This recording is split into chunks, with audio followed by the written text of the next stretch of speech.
चलिए अब आते हैं हम अपने खास प्रोग्राम मुझे जवाब चाहिए पर। और इससे पहले के हिस्से में हमने लगातार एनसीपी नेता नवाब मलिक की उस प्रेस कॉन्फ्रेंस को सामने रखा जिसमें उन्होंने तमाम वार किए, तमाम आरोप लगाए।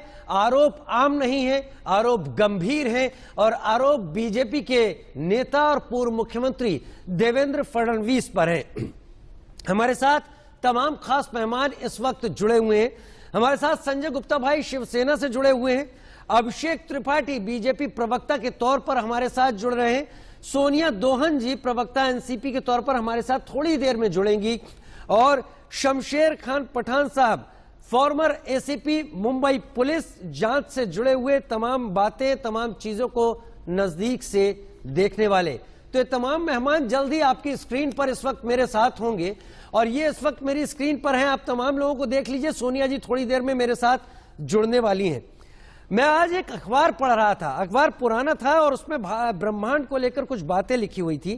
कहा गया हमारा ब्रह्मांड अनंत है, अद्भुत है, बहुत बड़ा है, यहां पर अनेकों घटनाएं होती रहती है और इन सब घटनाओं पर नजर रखने के लिए वैज्ञानिकों ने बड़े बड़े टेलीस्कोप बनाए हुए हैं। हमारी राजनीति भी देश की कुछ ऐसी ही है, ये अनंत है, यहां पर अद्भुत घटनाएं होती है और ये राजनीति इन सब पर नजर रखती है। लेकिन क्या देखा इस राजनीति ने, ये वक्त आने पर सामने रखती है जब उस घटनाओं का उल्लेख करना जरूरी हो जाता है और राजनीतिक तौर पर खुद को बनाए रखने के लिए कहीं ज्यादा हितकर होता है खुद के लिए और पार्टी के लिए। आज नवाब मलिक ने बहुत सारे आरोप लगाए हैं। मैं शुरुआत करना चाहूंगा अभिषेक त्रिपाठी जी आपसे ही, क्योंकि कल की बात होती तो शायद मैं एनसीपी प्रवक्ता को जवाब देने का पहले मौका देता, लेकिन आज नवाब मलिक साहब ने जो जो बातें कही हैं, पुराने सीजन्ड पॉलिटिशियन हैं, उनको गंभीरता का पता है, एहसास है।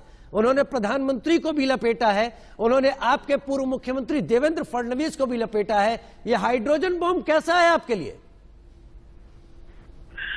सबसे पहले तो मैं आपको आपके इंडिया न्यूज के माध्यम से पूरे देश को बोलना चाहूंगा जय श्री राम।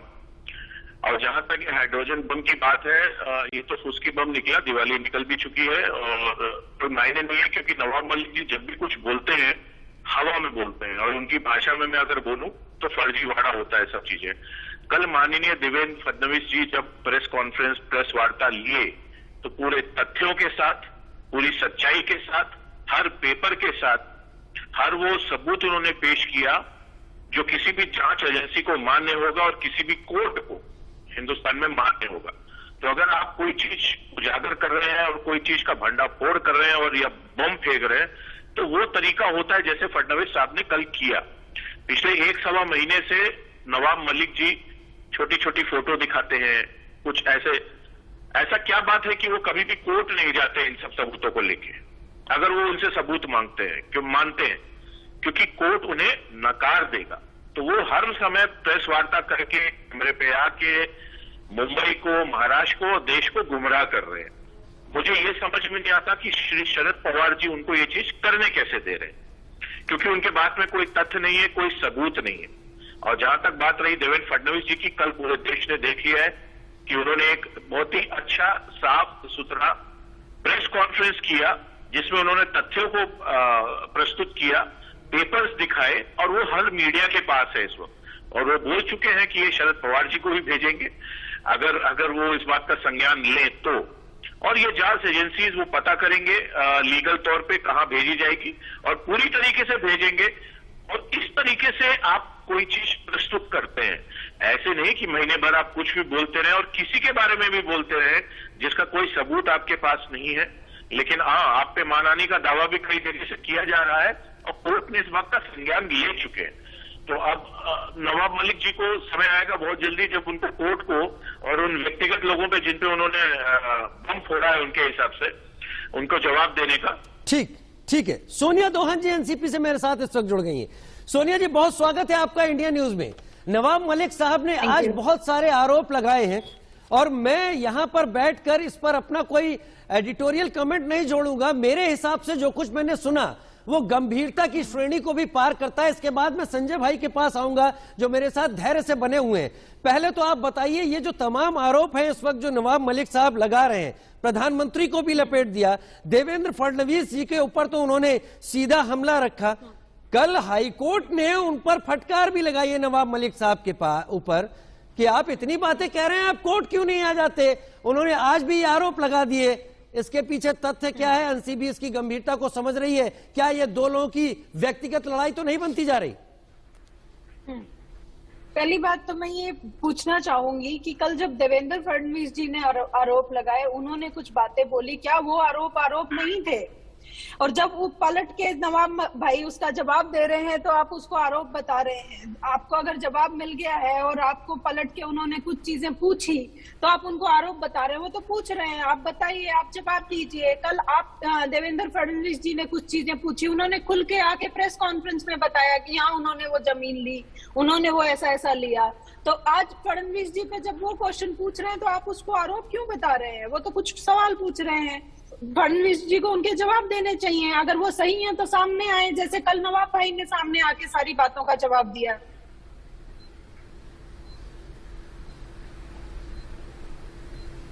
सोनिया जी बोलते मेरा ऐसा मानना है कि ये आरोप प्रत्यारोप की राजनीति नहीं है। उन्होंने कल कुछ क्वेश्चन पूछे फडणवीस जी ने, नवाब भाई ने उनका बहुत क्लियर जवाब दिया। आज नवाब भाई ने कुछ क्वेश्चन पूछे हैं फडणवीस जी से, क्यों नहीं उनके आके जवाब देते हैं? इनके प्रवक्ता यहाँ पे ये राजनीति खेल रहे हैं कि उन्होंने कल इतने फेयर ये दस्तावेज दिए, वो दिए, ऐसा दिया। अगर उनके पास इतने सारे पेपर्स थे तो वो क्यों नहीं चले गए कोर्ट में? वो क्यों नहीं चले गए? फडणवीस जी क्यों नहीं चले गए कोर्ट में? उन्होंने क्यों प्रेस कॉन्फ्रेंस करी? जब उन्होंने प्रेस कॉन्फ्रेंस करके जवाब मांगा, हमने प्रेस कॉन्फ्रेंस करके जवाब दिया। आज हमने प्रेस कॉन्फ्रेंस करके कुछ क्वेश्चंस फडणवीस जी से पूछे, वो अपना जवाब दें। ठीक है, देवेंद्र फडणवीस जवाब दे देंगे सोनिया जी, लेकिन मुंबई हाईकोर्ट, बॉम्बे हाईकोर्ट ने भी कुछ जवाब मांग लिए हैं अब नवाब मलिक जी से कि आप कोर्ट आके जवाब दे दें, वहां भी देंगे। हाँ, तो वो कोर्ट जाके जवाब देंगे। जब कोर्ट ने जवाब मांगा है तो वो जवाब देंगे, वो कोर्ट को जवाब जरूर देंगे।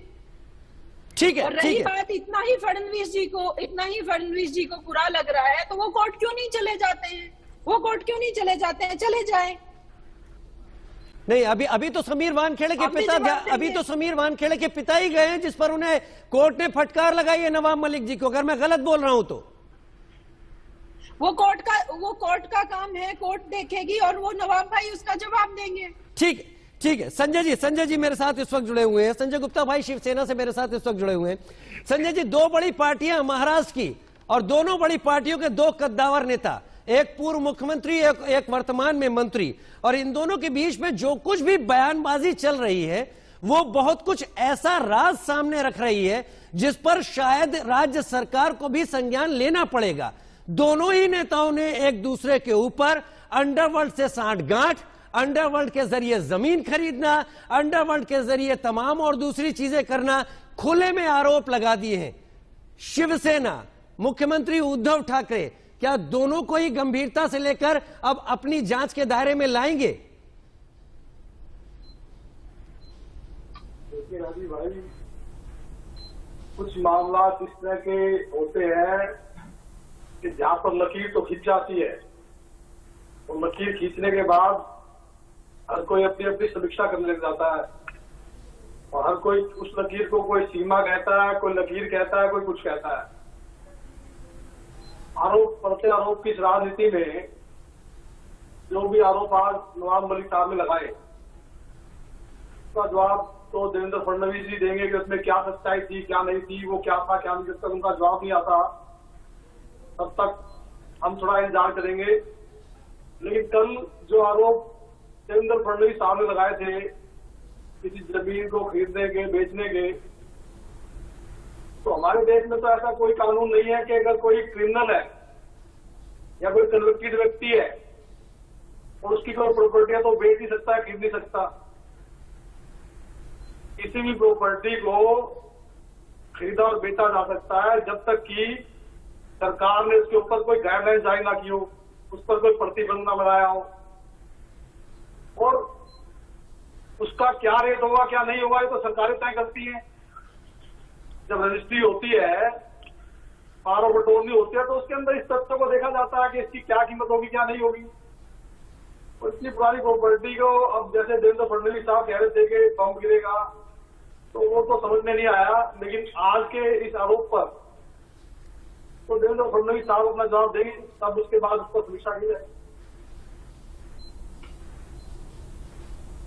चलिए उम्मीद करेंगे देवेंद्र फडणवीस पर जवाब देंगे। लेकिन जो कुछ भी संजय जी आप भी समझ रहे हैं, सोनिया जी आप भी समझ रही हैं, अभिषेक भाई आप भी समझ रहे हैं, ये अगर चीजें आरोप तक के दायरे तक ही सीमित रहती तो बात अलग होती है। अब बहुत कुछ ऐसा निकल कर आ चुका है जिसमें स्पष्टीकरण आपस में जवाब से नहीं चलेगा। अब वो चीजें आगे जांच के दायरे में आनी भी चाहिए कि ये सब कुछ होता रहा और अब तब फोड़ा जा रहा है जब अपनी पदवी, अपना सम्मान, अपनी इज्जत, राजनीतिक तौर पर हैसियत बचानी है। मेरे साथ शमशेर खान पठान साहब जुड़े हुए हैं इस वक्त, फॉर्मर एसीपी हैं महाराष्ट्र पुलिस से, मुंबई पुलिस से। शमशेर भाई 2-3 दिनों से मतलब मैं कल से ही लेना चाहूंगा, और दिवाली के बाद की फुलझड़ी और बम की बात नहीं करूंगा। देवेंद्र फडणवीस ने कई चीजें, कई इल्जाम लगाए, वो अपनी जगह है कि आप किस तरह से जमीन खरीदते रहे उन लोगों से जो कहीं बहुत 1993 और मुंबई ब्लास्ट से जुड़े हुए, कनेक्टेड पाए गए थे। आज नवाब मलिक साहब ने बतौर मंत्री रहते हुए देवेंद्र फडणवीस पर जो आरोप लगाए हैं वो भी गंभीर है, वो भी आसान नहीं है। क्या ये आपसी जवाब से हल होने वाला मसला लगता है आपको, या फिर केवल पर्सनल स्कोर सेटल करने के लिए, केवल पॉलिटिकल माइलेज लेने के लिए इन आरोपों को सामने रखा जा रहा है? इसका होगा क्या शमशेर भाई? देखिए राजू जी, ये जो मामला, जो एनसीबी का मामला चल रहा है, जिस हिसाब से जो फिल्म इंडस्ट्री को बदनाम किया जा रहा है, महाराष्ट्र गवर्नमेंट को बदनाम किया जा रहा है, इसको बचाने के लिए कहीं ना कहीं तो भी नवाब मलिक बाहर आए और वो पूरे तथ्यों के साथ में बाहर आए। बीजेपी प्रवक्ता साहब कह रहे कि रोज फर्जीवाड़ा करते हैं, रोज वो झूठी प्रेस कॉन्फ्रेंस लेते हैं। आप क्यों जवाब दे रहे हैं उनका? अगर झूठा है तो आप क्यों, आपके वहां पर एक्स मुख्यमंत्री आगे कल प्रेस कॉन्फ्रेंस लेते हैं? क्यों लेते हैं जब फर्जीवाड़ा है? तो कुछ तथ्य है जो जनता देख रही है, किस तरह से ये झूठी केसेस हो रही है, किस तरह से फिल्म इंडस्ट्री को बदनाम किया जा रहा है, किस तरह से वो आर्यन खान को किडनैप करके उससे पैसे उगाई की जा रही है। अगर ये बातें अगर नवाब मलिक अगर ला रहे हैं पब्लिक के सामने, कोई गलत बात नहीं शमशेर भाई एक रिक्वेस्ट है, मैं अभी आर्यन खान के मसले को अलग रख रहा हूं, उस पर मैं कोई बात नहीं कर रहा। बतौर मंत्री अगर नवाब मलिक ये कहते हैं कि रियाज भाटी नाम का एक शख्स है, मुन्ना यादव नाम का एक शख्स है जिनके ऊपर तमाम इल्जाम है, बांग्लादेशियों को बसा रहा है ये हैदर आजम नाम का शख्स, और उगाही का काम हो रहा है, तमाम चीजें, ये क्या आपसी जवाब, आपसी सवाल में खत्म होती हैं कि एक बार सामने आने के बाद ये सब भी अब जांच के दायरे में आती है कि अब तक ये चीजें चल रही थी, आज सरकार का मंत्री सामने रख रहा है? नहीं, बिल्कुल ये जो बातें आज हो रही है, इस तमाम चीजों की बिल्कुल इंक्वायरी होनी चाहिए और सच्चाई बाहर निकलना चाहिए कि इस तरह से जो क्रिमिनल लोग हैं ये किस तरह से एक सीएम के साथ में जुड़े हुए थे। तो इसकी इंक्वायरी पूरी होना चाहिए और इसके ऊपर आज सीएम उद्धव ठाकरे साहब ने एक इंक्वायरी ऑर्डर करना चाहिए। लेकिन मेरा सवाल ये उठता है कि कल मैंने देवेंद्र फडणवीस जी की मैंने पूरी प्रेस कॉन्फ्रेंस खुद देखी कि वे क्या कहना चाहते हैं। उनके प्रेस कॉन्फ्रेंस में जो उन्होंने जो मुद्दे उठाया अंडरवर्ल्ड के और जो बम ब्लास्ट के, वो देखो बम ब्लास्ट के जो मामला बता रहे हैं वो सरदार वली वो एक्यूज है, और वो जो कंपाउंड जहां पर उसका फादर वॉचमैन था, वो फादर वॉचमैन थे जहां पर अंदर वो जिन्होंने अपना एक 200 स्क्वायर मीटर का अपना एक उन्होंने शेड बनाया था और बाद में उसी शेड को बाद में उन्होंने अपने नाम पे कर लिया, और वो अगर उनसे लिया जा रहा है 3 एकड़ जमीन में एक 200 स्क्वायर मीटर की, तो इतना ज्यादा बड़ा हवा जो खड़ा कल किया, कल बड़ी इमोशनल स्पीच की, बम धमाके हुए, चितड़े उड़े, लोग मरे, एक सब ये लाशों पे सौदा ना करे फडणवीस साहब, जो तथ्यों पे बात करे। तो कल वो देख के मुझे बहुत दुख हुआ। और उसके बाद में उन्होंने जो बातें बाकी और जो कही, वो सलीम के बारे में, सलीम हमारे साउथ में रहने वाला है, उसको केस 2005 में नहीं थी, और जिसकी प्रॉपर्टी है वो किसको भी प्रॉपर्टी नहीं दे सकता है। उसमें ऐसा कुछ ये नहीं कि फला को दो, फला के ड्राइवर को मत दो। तो वो जो कल जो प्रेस कॉन्फ्रेंस जो हुई थी, मुझे काफी उम्मीद थी कि कुछ तो भी नई बातें फडणवीस साहब बताएंगे और कुछ बहुत बड़ी बातें बताएंगे, लेकिन ऐसा कुछ हुआ नहीं। लेकिन आज नवाब मलिक साहब ने जो प्रेस कॉन्फ्रेंस जो मुद्दे है वो के साथ में बता। और अच्छा इससे पहले कि मैं अभिषेक जी के पास जाऊं, 8/11/2016 और 8/10/2017 के बीच में नवाब मलिक ने कहा कि बहुत बड़ा जाली नोटों का खेल हुआ है। क्या आपको इस बात का अंदाजा था? नहीं हमें पता नहीं, लेकिन ये नोटबंदी में घोटाले बहुत हो रहे थे, ये तो छोटी बात कही है। हजारों करोड़ के मामले उसमें सामने हमने सुने, बड़े बड़े ट्रकों में पूरा वो जाली नोटें आई, पूरी आरबीआई चले गई, आरबीआई से नई नोटें निकली, ये तो बातें हम सबको पता थी यहाँ पर। लेकिन ये मामला इतना छोटा बता रहे हैं ये, इससे बड़े बड़े मामले हुए हैं। और ये तमाम चीजें जो देश में नहीं है, ये एनसीबी का वर्किंग भी देश हित में नहीं चल रहा है। और अगर नवाब मलिक उसको खोल रहे हैं, उजागर कर रहे हैं पब्लिक इंटरेस्ट में, तो जो भ्रष्ट अधिकारी है कम से कम वो उन पर लगाम बैठेंगी। ठीक है अभिषेक जी अब आपके पास वापस ओनस लाता हूं मैं। नवाब मलिक ने बहुत कुछ बोल दिया है, मैं नहीं समझता कि ये सारी बातें आगे आने वाले दिनों में जब संबंध सुधर जाएंगे तो भाई हमारी कट्टी खत्म हो गई, अब हमारी मिट्टी हो गई, इस तरीके से तो नहीं चलने वाला। ये इल्जाम बहुत संगीन है। जाली नोटों के कारोबार, उगाही का कारोबार, ये तमाम चीजें बताई गई हैं। मुन्ना यादव, हैदर आजम, तमाम लोगों को अध्यक्ष बनाने की बात सामने रखी है। बहुत कुछ बोल रहे नवाब मलिक, और याद रखिए वो मंत्री है महाराष्ट्र सरकार में, यानी वो समझते हैं कि वो रिकॉर्ड पर बातें बोल रहे हैं। अब बताइए अभिषेक जी, बीजेपी का क्या रिएक्शन होगा, सरकार का क्या रिएक्शन होगा? मानते हैं आप कि अब इसकी जांच हो, अब निकले तमाम चीजें? देखिए सरकार इनकी ये जांच करा सकते हैं प्रदेश में, जांच को तो कोई हम रोक नहीं सकते। दूसरी बात, नवाब मलिक जी माननीय मंत्री जी, कैबिनेट मिनिस्टर है महाराष्ट्र के, अब वो रोज हर किस्म से, हर तरीके से किसी न किसी का नाम लाते हैं, नया नाम, और उस पर आरोप लगाते हैं। अब मैं अगर आरोप लगा दूं कि संजय गुप्ता जी जाली नोटों का बिजनेस करते हैं, तो मुझे कहीं ना कहीं तो प्रूफ देना ही पड़ेगा, ऐसे तो मैं आरोप नहीं लगा पाऊंगा। तो आप अगर प्रूफ लाते हैं, तथ्य लाते हैं सामने, तो बात समझ में आती है। और आप कोर्ट में जाए, आपने जिन जिन लोगों का नाम लिया है आज, जिसमें हैदर आजम है या तमाम जितने लोगों का नाम लिया है, कौन बांग्लादेशी लोगों को यहाँ बसा रहा है, आप हैदर आजम है, रियाज भाटी है, मुन्ना यादव है, इन तमाम लोगों के नाम है। हैदर आजम को finance, Maulana Azad finance corporation का अध्यक्ष बना दिया। मैं बोल रहा हूँ ना, ये मैं किसी का भी नाम ले सकता हूँ और कल को प्रेस कॉन्फ्रेंस कर सकता हूँ, लेकिन कुछ तो सबूत सामने लाना पड़ेगा, कोई तो चीज सामने रखनी पड़ेगी। कहीं तो एफआईआर करना पड़ेगा, कहीं तो जांच शुरू करनी पड़ेगी, कहीं तो कोर्ट जाना पड़ेगा कि सिर्फ प्रेस वार्ता करो, चले जाओ, रात को फिर ट्विटर पे आओ, लिखो कि मैं कल आ रहा हूं, कल फिर आओ, 3-4 नाम नए फिर से ले लो, फिर कुछ उनके बारे में नया बोल दो, फिर वो बात पुरानी हो जाए, परसों आप फिर आओ, फिर आप नाम ले लो। ये तो देखिए मैं भी कर सकता हूँ, हर कोई कर सकता है, लेकिन किसी चीज का कुछ तथ्य होता है, प्रूफ होता है, कोई चीज का संज्ञान लेने की स्थिति होनी चाहिए, चाहे वो पुलिस हो, चाहे जांच एजेंसी। सोनिया जी प्रूफ कहाँ है? अभिषेक जी कह रहे हैं प्रूफ कहाँ है? रोज आके 4 नाम बोल दिए जाते हैं, पब्लिसाइज कर दिया जाता है, प्रूफ कहाँ है? कोर्ट के सामने जाके क्यों नहीं दिए जाते? पहले तो मैं ये पूछना चाहती हूँ अभिषेक जी को, अगर वो इतना ही आरोप प्रत्यारोप या इतना ही झूठ बोलते हैं तो आप उनको इतना फॉलो क्यों करते हैं कि उन्हें ये पता है कि रात को ट्विटर पे क्या लिखते हैं और सुबह ट्विटर पे क्या लिखते हैं? उसके बाद दूसरी बात मैं उनसे पूछना चाहती हूँ, अगर आप कह रहे हैं कि वो गलत है और सिर्फ आरोप लगा रहे हैं, आप चले जाइए ना कोर्ट, आप कीजिए, आप पूछिए उनसे कि वो कैसे बोल रहे हैं। देवेंद्र फडणवीस जी ने कल प्रेस वार्ता में बोला है कि वो लीगल डिस्कशन करके जांच एजेंसी। अभिषेक जी मैंने आपकी बात बहुत आराम से सुनी, अब आप मेरी बात सुनिए। अब आप एक मेरी बात बताइए, फडणवीस जी ने बोला था कि बहुत बड़ा धमाका होगा, ये होगा, वो तो मतलब मुझे लगता है वो हो गया, हमारे यहाँ बोलते हैं कि खोदा पहाड़ निकली चुहिया हो गया, लेकिन यहाँ हाइड्रोजन बम का बोला ना, यहाँ तो बहुत बड़ा हाइड्रोजन बम ही गिरा है। आप इन चीजों को सिद्ध कीजिए। अंडरवर्ल्ड से लिप्त लोगों का खुलासा किया नवाब मलिक के परिवार कहाँ पे किया? मुझे बताइए कहाँ किया? उन्होंने तो आके सामने जवाब दिया, किसी का कोई जमीन ले रहा है, कोई जमीन ले रहा है और वो कहीं पे लिप्त हो गया है बाद में, या उसका बेटा कहीं पे वो पाया गया है, तो इसका मतलब ये है कि नवाब मलिक जिम्मेवार है। वो कैसे हो गया जिम्मेवार? वो जमीन खरीदने वाला है, वो पावर ऑफ अटर्नी देने वाला नहीं है, ना ही वो उनका कोई रिश्तेदार है। आप कैसे ये बात का इल्जाम लगा सकते हैं? वो बात पहले क्लियर कर चुके हैं। अभिषेक जी थोड़ा सा होमवर्क कीजिए, थोड़ा सा। अरे एक मिनट सोनिया जी ये जो इल्जाम है जो आज नवाब मलिक ने लगाए हैं, ये इल्जाम जाहिर सी बात है आज के तो है नहीं, ये इल्जाम पुराने ही है ना, आज के तो नहीं है। देवेंद्र फडणवीस और 2016 से 2017 का जो कहानी नवाब मलिक साहब रख रहे थे, पिछले इतने दिनों से सरकार में सत्ता पे है, क्यों नहीं देवेंद्र फडणवीस को कानून के दरवाजे पर लाकर खड़ा कर दिया?